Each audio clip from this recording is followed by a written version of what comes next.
Dear friend, let's discover more of who we are together. Love, Haley and Amanda.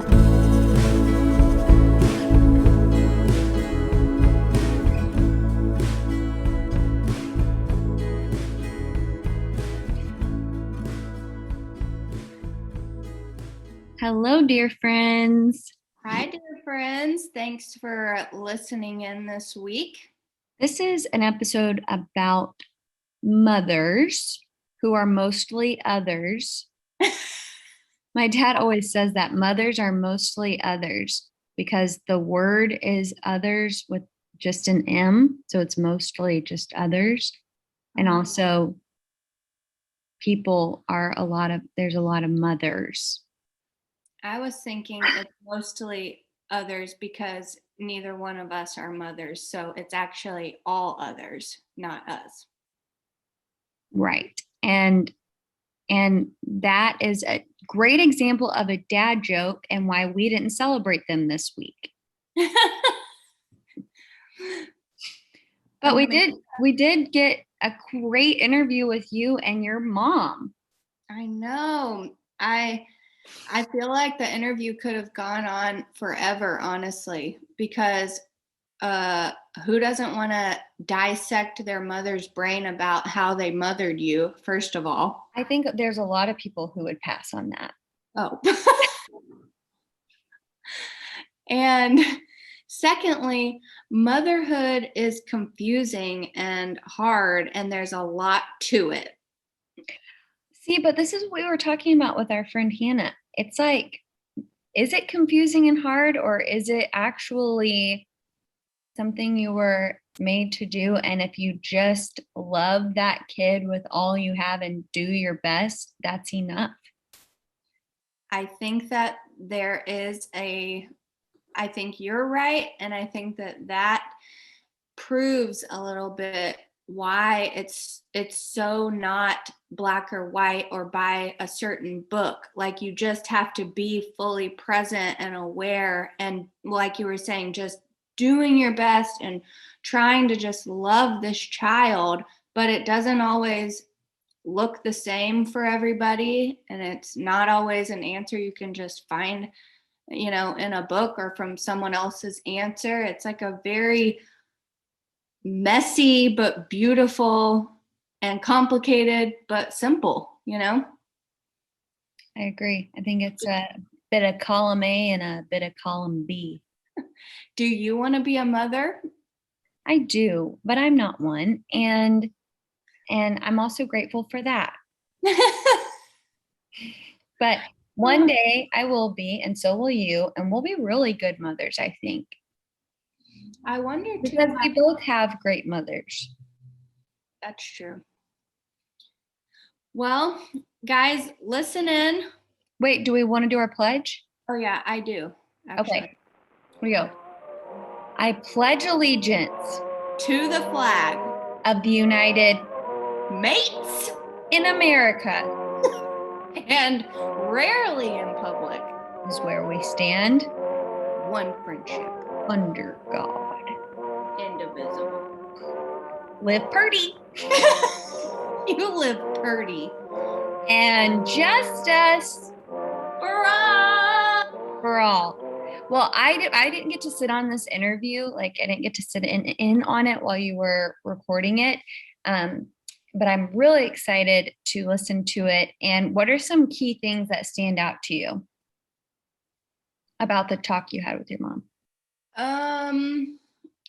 I think many things, but if I had to choose one thing that I really liked was the part, not to go all the way into it, obviously, but how you incorporate your kids into your journey as a grown-up. I think that this is something we talk about too, that we're kind of afraid that when people that have children, their lives stop, and then it's just all about the kid, which is a good thing on one hand, but the truth is that life is a journey, not just for your child, but for you too. So you and your mom talk about how she brought you guys along through her and your dad's journey. Yeah, because I mean, it's not always perfect times, and you have to just kind of ebb and flow, and you have to be fully present and let things change as they need to. And I thought that was, oh, go ahead, sorry. I thought that was really interesting, because even if there's hard times for you as a parent, you can still mold those experiences for your child to be something positive, which, whoa, seems hard. Yeah, I think so too. Actually, I was listening to this interview that Oprah did with, oh man, she's just putting out a book with this guy, and it's all about Bruce. Yeah, and the book is called like What Happened to You. Did you watch it? Yes, and I just remembered his name, Bruce Perry.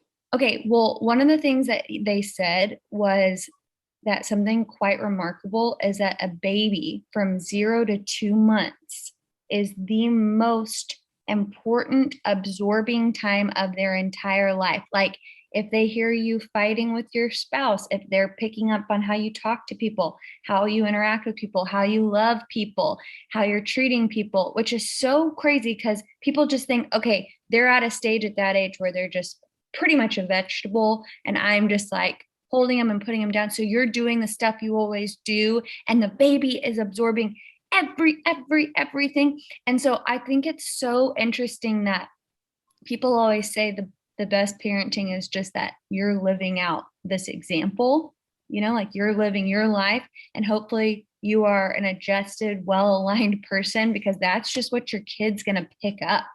And like, it's crazy that from 0 to 2 months, they're already forming how you interact with people, what love feels like and sounds like. It's crazy. I'm sorry. It's crazy. It's very, very crazy. I highly recommend people like to watch on the Apple Plus TV at the Oprah interviews. She does an interview with him talking about it, and I highly recommend it. But I'm excited to hear the interview of your mom and you, and I'm looking forward to it. So everybody, welcome to an interview with Haley and her mother, who I call Mrs. Yale, but her name is Terry Yale. Well, I have on this podcast today, on a very special Mother's Day, my mother. Welcome, Terry. Oh, thank you so much. I'm so glad we're doing this together. Happy Mother's Day. Thank you. What a gift you are. Oh, really? What makes you say that? Well, I think that God only gives us children as gifts. You actually belong to Him, and so I always consider my children to be my gifts. So I'm on loan. Yeah, kind of. and you can only take credit for part of me, how I turned out. So that's convenient. Yeah, absolutely. Actually, I was going to ask you that later, but do you think that your children turn out how they are because you raised them a certain way and like you did a really good job or a poor job, or that kids, like sometimes you're like, what? How did this person turn out? They would have been this forever. I think that it is some of it's genetics. Like I know your half sister or your half sister, and you lived apart. And I always find it kind of interesting that she lived in Colorado with her mother, and you were here with me and your dad, and that y'all didn't like some of the same foods. Like both of you loved soup. Neither one of you liked iced tea. I mean, there were several things that I know it sounds kind of bizarre, and then y'all seem to, from a intellectual perspective, kind of have that really kind of the same. She has her PhD, you've gone through college, you seem very analytical about things and very knowledgeable.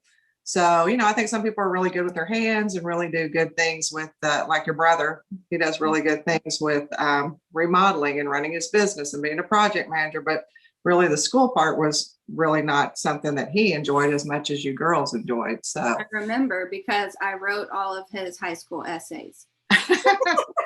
oh, well, I don't know that I knew all of that. Well, welcome to a live podcast where you learn secrets about your kid. Yeah, exactly. But I do think that it's important, or it was important for me to make sure that we were able to identify your gifts, since it's you and me here, and by see that you seem to be musically inclined, you seem to be artsy, which we know turned out to be good. You also were very athletic and good at sports. So in the beginning, we let you try all of those things so that we could see what your real gift was, because you enjoyed those. So it's almost like, not to interrupt, but it's like it's almost like something's hidden inside of us, almost like when we're born. And as parents, you're trying to like figure out what that special thing is that's inside of us. I'm picturing, there's a story, I'm forgetting which artist it is, but a kid watches a really famous sculptor, and it starts off as just a block of clay, right? Or stone. And he starts carving away and chipping away. And then this beautiful woman appears, and the kid goes, "How did you know she was in there?" That's right. Exactly. Yeah. I think that, even for you, there were times when you went, "Oh, I'm really loving athletics. I want to quit piano." And we said, "No, you need to, you're good at both of these things. So we want you to have the cultural side, and we also want you to have the, the athletic side." And so we did both at the same time. And then when because we're so young, that we wanted to make sure that you were choosing appropriately, and so I think a little bit of that, I don't want to say it becomes brainwashing, but it is us guiding you. It is kind of guiding you in a direction. So just trying to help you make the best choices, so you didn't do things in life that would not. I think you can discover your gifts. That means that you will probably enjoy what you're doing in life. And so that's what I really wanted for or all three of our children, is to be able to do things they really enjoyed, and not something they had to go do just to make money. So I'm thankful that you and Jake both and Reese have all been able to do what they needed to do, that they liked. So I feel like that's a major gift that you guys gave me, and I feel so lucky, because I know that it doesn't happen every day that kids find their gift because their parents presented all these things to them to try, like an experiment. You don't know till you try it or whatever. And I think it's also interesting that you said, even like as a little kid, you can already start to see, which Amanda and I talk a lot about, that it is kind of that balance that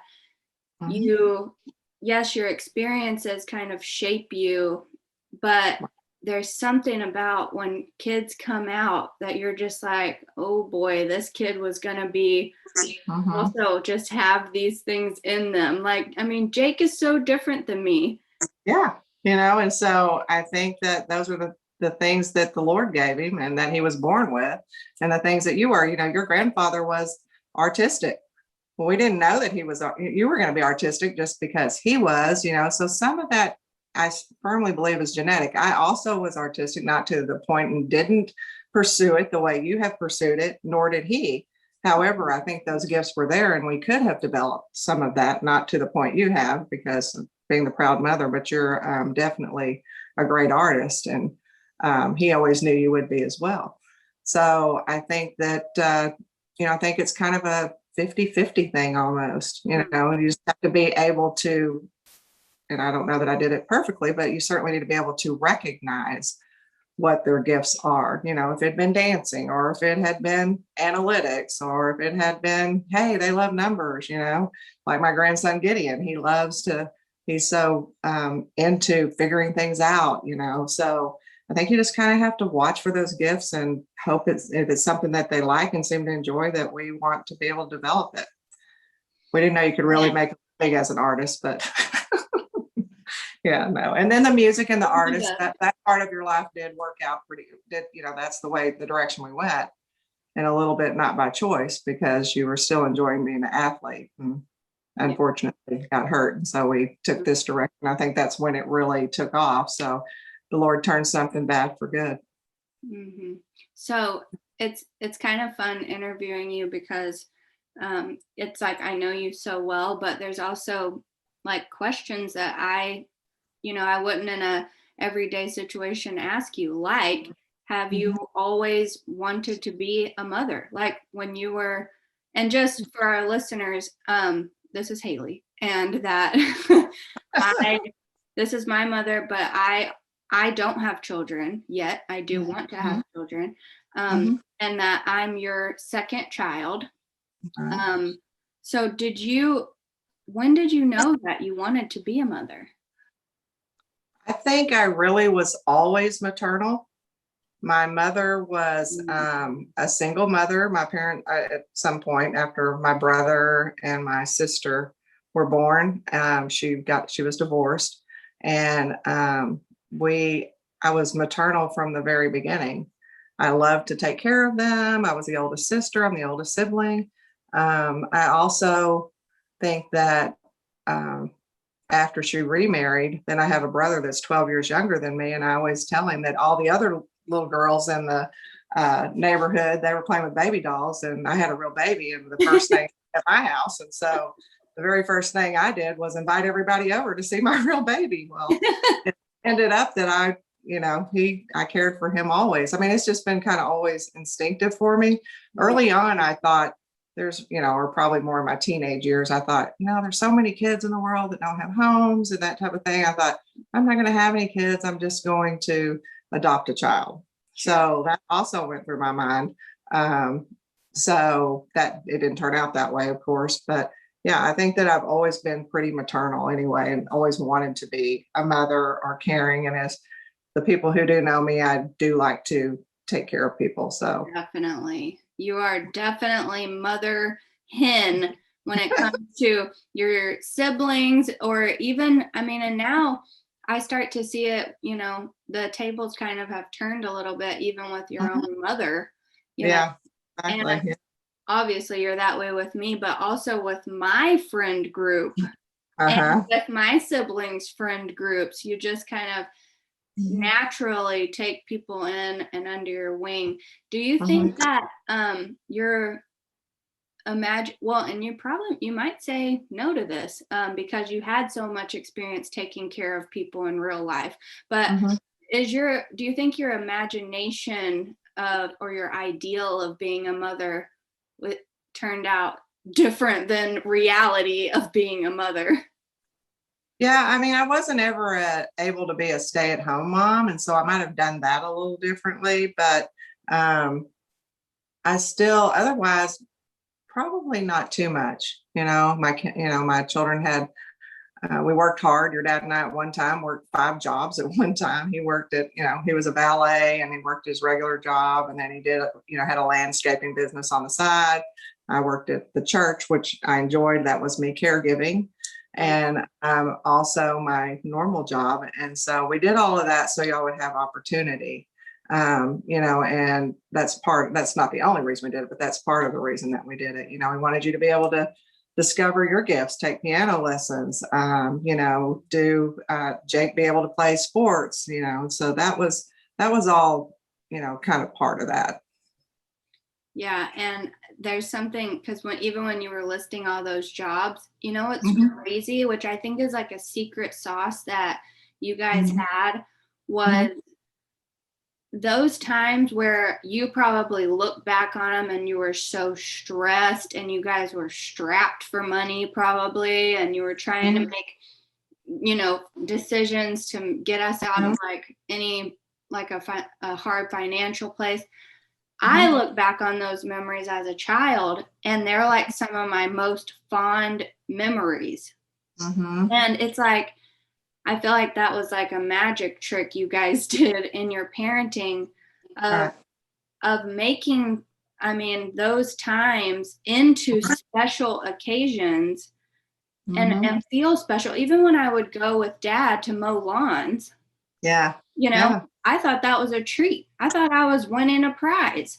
And Yeah. or like I always tell people, one of my earliest and fondest memories of my childhood is whenever you guys would make us picnics in the living room. And I was just thinking that.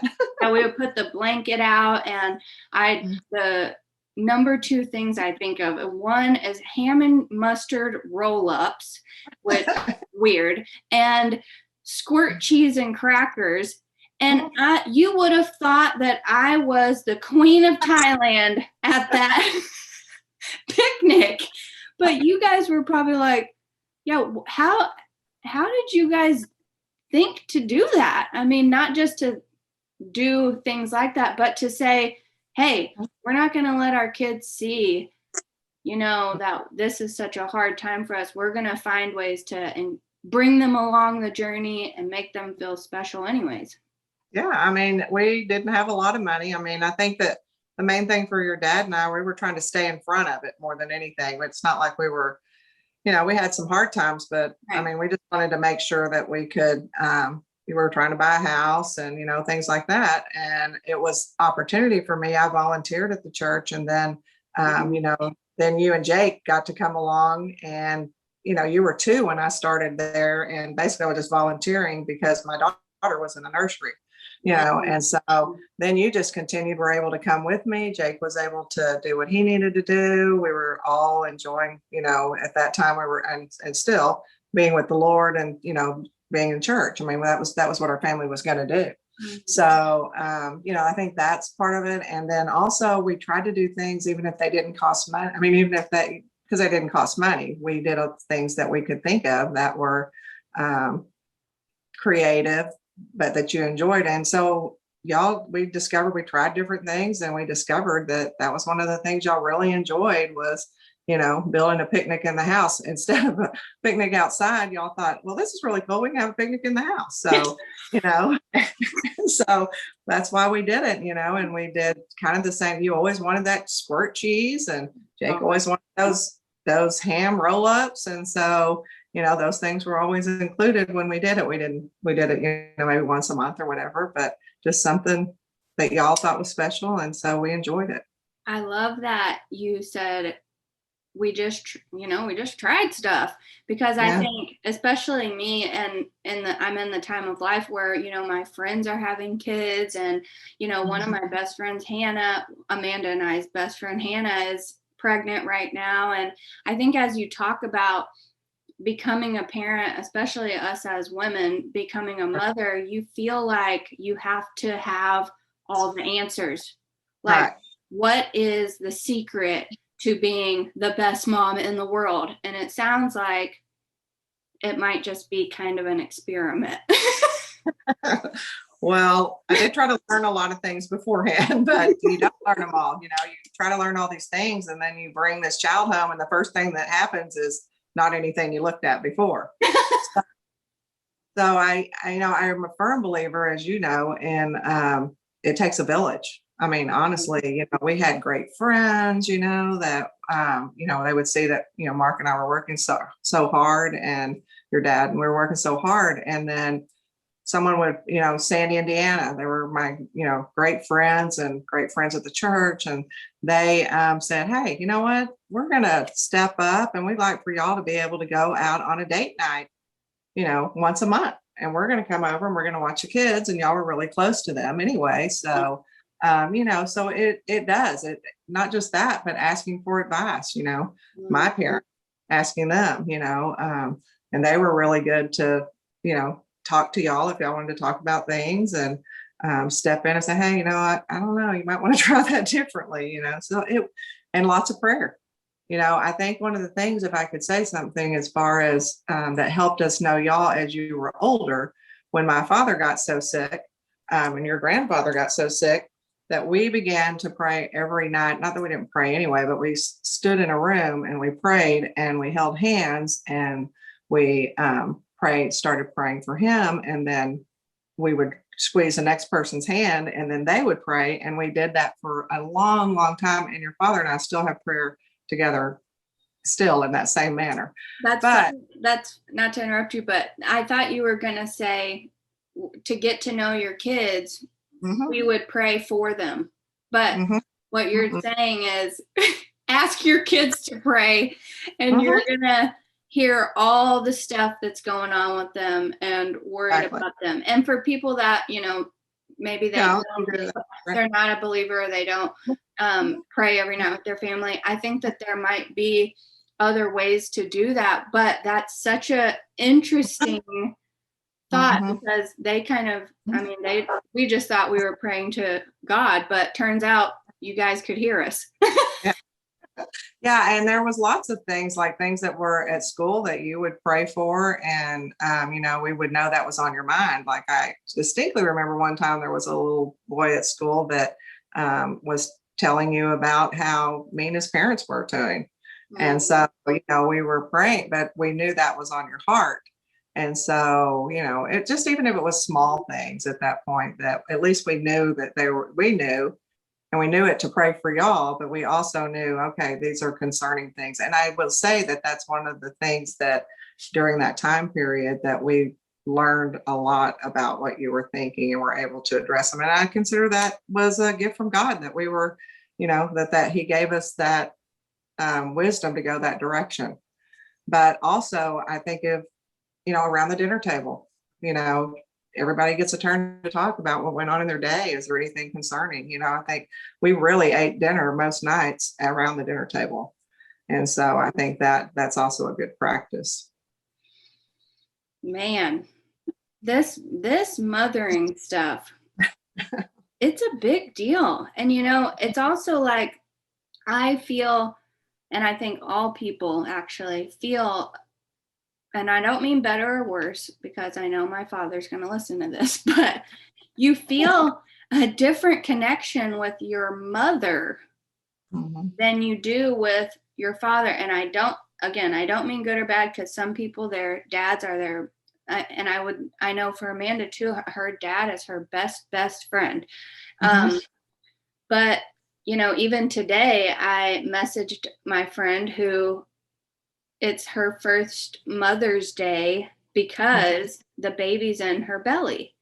And I just thought, this is maybe one of the most special Mother's Day, because it's really and truly him and her just together. And I'm just curious, what does that feel like to have? Well, and I know it sounds like kind of obvious stuff, but like to have your child grow inside of you and have that bond with another person that then comes out, and it's different than, and you raised us with dad, but we weren't in his tummy. No, I think that it's interesting, because as you talk about that, I was thinking about how involved he really was when he found out I was pregnant with you. He immediately was like, okay, you're going to need to drink this much milk a day. I'm going to make you vegetables and this, and and so in the midst of doing all that, which is cooking is his thing anyway, but he was like, really watching everything, and so, but I do think that it is, of course, different to be carrying a child. I don't think that everyone, I had a very peaceful time with being pregnant with you. And so I don't know that everyone has that same experience, but I hope that people always take time that are, especially like women that are pregnant and carrying a child, that they take time to go, really experience and try to connect, because I think that is important. Your dad would always come in and say, how's my baby, and you would kind of move around in my stomach and stuff. And so he thought it was really funny, but which it was cute. But, I think that once you're here and that they're born, that's just, even to me, was even more special. Kind of keeping it to myself was not as special as when you were actually born. So speaking of that, what do you think, if you had to choose, which this might take you a minute, if you had a moment where you thought, I'm so proud that that is my kid and I'm her mother. I'm already choked up. You know, where you just, it's not even like my work is done or anything like that, but just like seeing your child out in the world and being like, yes. Did you ever have, what, is there a moment that you looked at me or Jake or Risa and thought that? I'm just curious what it is. Well, I think that, your brother is such a good-hearted person, really. I mean, if I can start there. And that is something he's always been. And I just remember whenever, he was really a star soccer player. I mean, he could play soccer from the time he was 3 and 4 years old. And so I just remember he got to be like 10, 11 years old, I mean, he could score goals like crazy. And I'm saying that to make a point. But there were some kids on the team that couldn't do as well. And just, it just wasn't their gift, but they still played soccer. Not everybody can, but he literally felt sorry for those children, or not felt sorry. He wanted to have them feel the same way he felt when he made a goal. And he would get it right up to the goal and just pass it right to them so they could kick it in. And then they were so joyful. And he was just as joyful as they were about that. And that's really kind of describes the kind of person he is anyway. So, yeah. So, and I think with you, I think that, your art's been a really big thing for us, but I've also watched, the way you care about people and care about your friends and, and lifted them up. And I think that's one of my main things. But I think when you bought that house recently, that I was really, really proud of you because you worked your way through it and you thought about it. And I had that picture of you holding that key up and, I just thought, she's doing it. She really is doing it. Yeah. And then at one point where you thought you might get out of college and then decided to stay, I was proud of you that you really, went ahead and did the right thing. And I knew you were coming into being a very, very smart young woman and you were not going to be a kid anymore.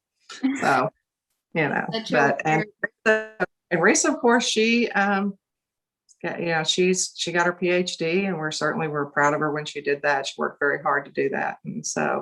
And she's got 2 great sons, my grandsons. And, I just think she's a great mother and there's a lot of things, there's so many, I could go on and on, but I know. Yeah, not one specific. I actually, I was texting Risa this morning, my sister, happy Mother's Day, and that I was so glad they decided to have kids because that her and her husband said that they didn't really want to have kids and that they liked their freedom and their independence too much. But it's funny that you said she's so analytic and stuff because she told me that she remembered, yeah, we did end up deciding, but I want you to remember that we debated and that I made a spreadsheet of pros and cons. Yeah, not how many people make that decision, but yes, I'm glad you decided to get in and learn. Well, and it's interesting, like it's such a intricate journey. I mean, there's no black and white about it. And you can stand at the beginning and you can, try to break it down and figure it out. And then, like you said, you can come home and the first thing the baby does and you don't know what's happening. Or you don't have all the answers, so you end up having to ask your village or, so what just, I mean, I could talk to you about this forever and also get into a lot of nitty gritty details about motherhood and pregnancy that people don't really care about. But I mean, as a woman that wants to be a mother and, there's many people out there obviously that are either pregnant or thinking of having kids. What would you say? This is tough. What would you say is a solid piece of advice for becoming a mother that raises a child that you're proud of and that it's a good person in the world? Yeah, I think that some of that's going to be, well, the very first thing I would say is that your father and I decided for ourselves that the Lord would come first. And then that, we would be sure that we were doing what we needed to do as a married couple. And I think that's important for happy children to see happy parents. And then also, if there's strife, for them to see us work through the strife. So the world's not a perfect place, and let's not fool them that it is. But I think is important is that you are watching and listening to your children to a point that not necessarily what they're saying, but that you're watching their movements and their thoughts, and are their moods changing, and and really keeping that communication open. I know that some people don't, some kids shut down and they don't really have a lot of communication, but I think that's kind of like what we're talking about with the prayer and stuff like that, is sometimes that they won't tell you those things. But I do think that even you and me now, I mean, we've already, as we got older, agreed that we would talk about things no matter what. And then sometimes it's that tough love, it's not, going to Florida and meeting your child and bringing them home when they didn't know you were going to bring them home because you're going back to college kind of thing, those type of things. But that, it is tough love. It's, what, we go to, Jake went to college and wasn't really doing what he should be doing in school at the time. And so we literally said, oh, guess what? We're going to cut your money off. So, there's just some things that otherwise you got to make good grades if you want to continue this, or you can come home and go to school. There's just stuff like that that's not fun, but it literally is a part of parenting. But I think that we always, after any of that or during any of that, continue to say we loved you, and to be able to do comparison, compare it to some things that maybe had happened to us. I shared a lot of my, I didn't make the wisest decisions all the time when I was younger, and, my 15, 16, 17-year-old days, so I share that with y'all rather than keeping it a secret, because I don't want you making the same decisions, so I think that it's a combination of things. I really think it is. But I think my number one thing is that we kept y'all involved in church. And we kept you involved in the things that you like, sports, music, those type of things, art. But I think that it's important that very attentive, that was our number one thing we wanted to do, was to be with our kids and be a family. And, it takes some work, especially if you've got to work as well outside the home. Yeah. So, but you know what? I'm fortunate everything has, at this point is okay. It's good. Well, and I would say, just to wrap this up, that I used to think that you did love me more than any other person on the earth until you met your grandchildren. And so, just really quick, even though it's Mother's Day, not Grandmother's Day, but I mean, that's you being a mother and then them becoming mothers and fathers. I mean, what is it like when you found out your child was going to have a child? Well, I think that the main thing is, so my dear friend, my best friend, she had already become a grandmother, and I said, my son said we're gonna, they're gonna have a baby, and I thought, okay, well, I'm sure I'm gonna love them and I'm gonna like them, and but how could you ever love any child more than you love your own child? And right. And it's funny, I've had many discussions like this afterwards, and my best friend said, oh yeah, you don't know, I can't even, it's you're just what you're saying. I said the same thing, and she said, but it's just totally different. I think the best way to describe it is like you're falling in love all over again, and there are no conditions. It's very unconditional. They love you no matter what. Like, it makes me emotional, which I'm not really someone that comes to tears. Haley could tell you, but yeah, it's amazing. There is nothing like it. Not that I love my children any less. It's just a whole different kind of love. It's like I said, it's like, I'm not ever going to feel the same as when I fell in love with your father, and I'm never going to feel the same as I fall in with my grandchildren. So it's just totally different. Wouldn't trade it for the world, though. Well, wait till you meet the kids that come out of me.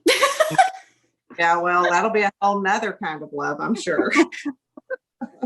Well, Anyway. thanks for talking with me on this Mother's Day. And of course, you know how I feel about you, and that I obviously wouldn't be the woman that I am today and, have the thoughts and capabilities and the life that I have if it weren't for you paying attention like you did, and, for being such a wonderful mother. So to all the mothers out there, thank you for all the sacrificing that you've made, especially this year. I mean, I know that you have grown children, but there's a lot of mothers out there this year that have just been teachers and wives and housekeepers and cooks. Yeah.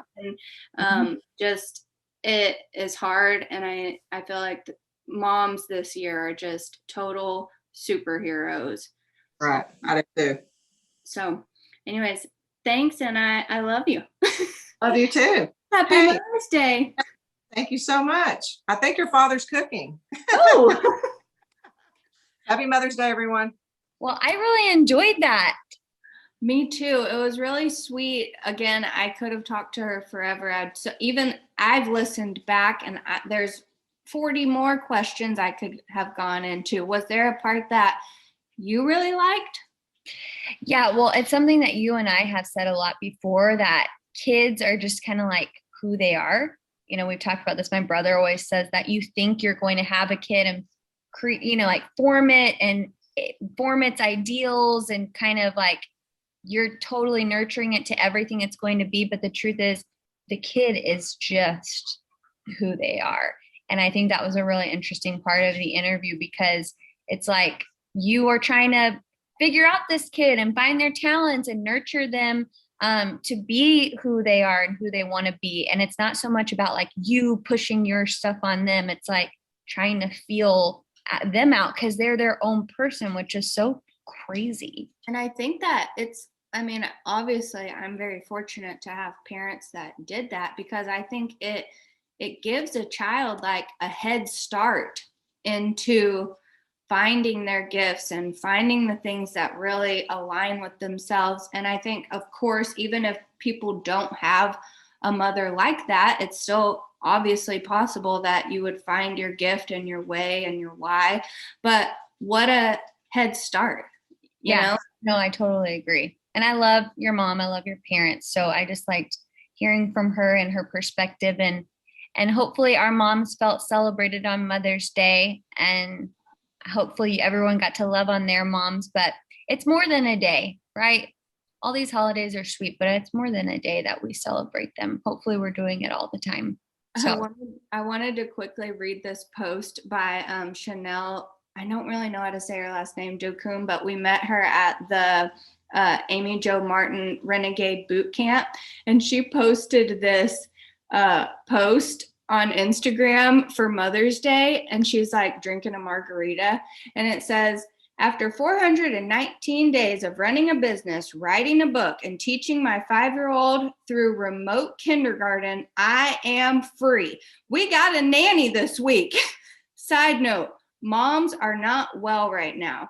Don't screw us over this Mother's Day. We've given up sleep, privacy, dreams, careers, waistlines, and even more this past year. We gonna need more than a mug. Send booze and a weighted blanket, and then toast me because it's 5 o'clock somewhere. It's true that this year it has been really difficult for moms. Yeah, and I wanted to do an extra shout out because, like you said, it's already, mothers should be celebrated more than just one day a year, but the weight of this year particularly, I think moms just had a load on their shoulders and they carried it. They sure did. Well, moms, we love you, even when it's not Mother's Day. And thank you guys for listening. We really do appreciate you spending your time with us. And we will talk to you next time about something cool. Stay tuned, dear friends.